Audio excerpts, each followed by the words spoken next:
Многодетная семья Костюк живет на 40 квадратных метрах, а потому возводить свой дом решила, не раздумывая. На строительство пошел материнский капитал. Многое эти жители Выльгарта стараются сделать своими силами. Так дешевле. Уже потратили более 900 тысяч. А вот чтобы дом довести до ума, средств не хватало. Помог сертификат на 1 200 000.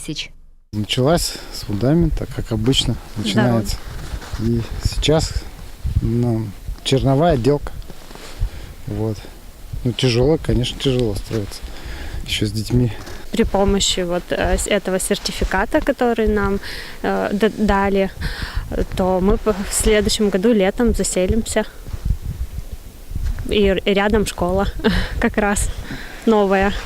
В этом году таких счастливчиков, как семья Костюк в Коми 96, которые в рамках программы «Устойчивое развитие сельских территорий» получили на строительство жилья сертификат. Эта цифра за 3 года самая рекордная, считает вице-премьер Анатолий Князев. В 2016-м, например, сертификаты выделили только 69 семьям. Но с каждым годом объем субсидий наращивали.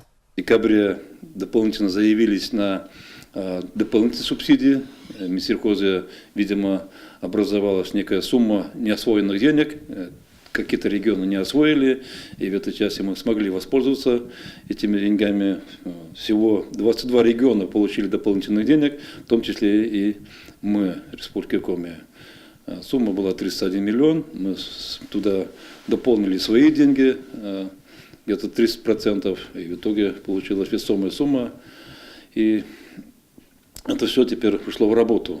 А за 3 года республика получила уже 242 сертификата на сумму 284 миллиона рублей. Если все эти новые дома собрать в одном месте, получится 2 крупные деревни. И это очень неплохой результат программы в передовиках Ижемский, Сыктывдинский и Сысольский районы. Тем не менее, сегодня в очереди на субсидию еще более 1200 семей. А это еще раз доказывает, село не умирает. У людей есть желание строиться на малой родине. Елена Кононова, Виктория Палкина, Иван Богомолов, телеканал Юрган.